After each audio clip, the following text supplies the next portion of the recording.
कल अगर पाकिस्तान के लोगों को पता चले कि उनका सेना प्रमुख जो कि उनका देश चलाता है वो भारत का जासूस है, तो उन्हें गुस्सा नहीं आएगा। गुस्सा बहुत छोटा वर्ड है।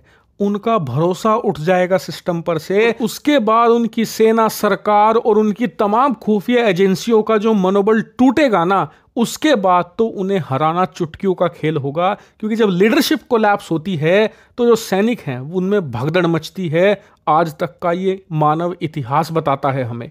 कुछ ऐसा ही इस समय ईरान में हो रहा है। दरअसल आप अपनी स्क्रीन पर देखिए, ये व्यक्ति कोई आम आदमी नहीं है। दरअसल ये ईरान की कुद्स फोर्स का प्रमुख है। कुद्स फोर्स क्या है? दरअसल ईरान दुनिया भर में जितने भी ऑपरेशन चलाता है अपने प्रॉक्सीज के जरिए, जितने भी उसके संगठन हैं जैसे कि हमास, हिजबुल्लाह, यमन के हूती, उन सबको ऑपरेट करती है कुद्स फोर्स और उसी का चीफ है इस्माइल कानी। और आप ये मानकर चलिए कि पिछले 1 साल से जो इजराइल युद्ध लड़ रहा है हमास और हिजबुल्लाह के खिलाफ, तो इस युद्ध में हमास और हिजबुल्लाह जो भी कार्रवाई करते हैं, उनके लीडर जो भी फैसले लेते हैं, उन्हें वो करने से पहले इस्माइल कानी की हामी यानी कि सिग्नेचर चाहिए होता है।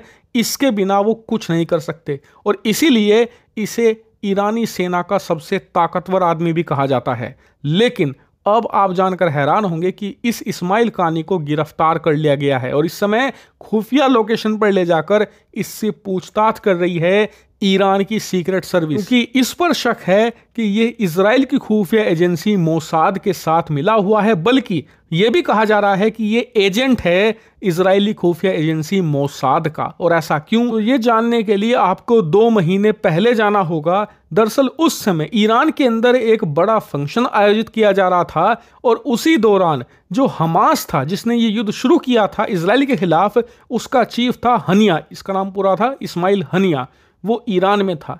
ईरान में फंक्शन अटेंड करने के बाद वो एक सीक्रेट लोकेशन पर जाकर अपने कुछ ऑपरेटिव्स के साथ बैठक कर रहा था ईरान की राजधानी तेहरान में ही। और जिस बिल्डिंग में वो मीटिंग कर रहा था वो ईरान के राष्ट्रपति और सुप्रीम लीडर के घर से मुश्किल से 5-6 किलोमीटर दूर ही था। लेकिन अचानक से वहां पर एक ड्रोन ने मिसाइल गिराई और इस हमले में हमास का सबसे ताकतवर नेता इस्माइल हनिया मौके पर ही ढेर हो गया। और ये कितना बड़ा झटका था ईरान और हमास के लिए, इस बात से अंदाजा लगाइए कि जब से इस्माइल हनिया मरा है ना, आप देख लीजिए इजराइल के खिलाफ युद्ध में हमास का बहुत ही कम नाम आ रहा है। क्योंकि वो लोग कुछ कर ही नहीं पा रहे, लिटरली भाग चुके हैं मैदान छोड़कर।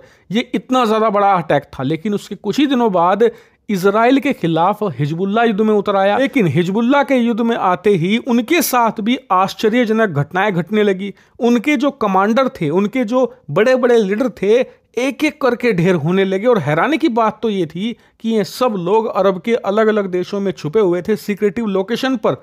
उसके बावजूद इनकी लोकेशन अचानक से कहीं से खबर मिलने लगी इजराइल को और उन्होंने इन्हें मारना शुरू कर दिया। और आज हालत यह है कि हिजबुल्लाह की 90% लीडरशिप खत्म कर दी गई है। यहां तक कि हिजबुल्लाह का मुखिया नसरल्लाह वो भी मार दिया।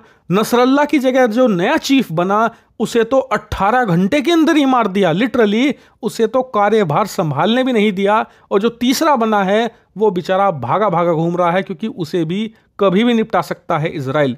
लेकिन सवाल यह है कि इन सभी लीडर्स जो इन्हें आज तक इजराइल छू भी नहीं पाया था, अचानक से कैसे मरने लगे। इसीलिए ईरान ने अपनी सेना के अंदर एक सीक्रेटिव इन्वेस्टिगेशन शुरू करी और इन्वेस्टिगेशन के तार जुड़ रहे हैं इस समय इस्माइल कानी से। क्योंकि यही वो आदमी है जिसे इन तमाम लीडर्स की लोकेशन पता थी कि कहां पर हिजबुल्लाह और हमास के लीडर छुपते हैं, मीटिंग करते हैं। और इसीलिए इससे इस समय इन्वेस्टिगेशन की जा रही है। इसके अलावा आपको याद होगा कि एक पेजर अटैक हुआ था हिजबुल्लाह के ऊपर। उस पेजर अटैक के तार भी इससे जुड़ रहे हैं, क्योंकि इसी के आदमी थे जिन्होंने वो पेजर ऑर्डर किए थे। लेकिन मानिए अगर ये तार सही जुड़े हैं ना और ये आदमी दोषी पाया जाता है, तो ये सिर्फ ईरान के लिए एक बड़ी हार नहीं होगी, बल्कि उनका मोराल, उनकी कमर तोड़कर रख देगी। वो खड़े नहीं रह पाएंगे इजराइल के सामने और आने वाले दशकों तक भी ईरान खुद को संभाल नहीं पाएगा।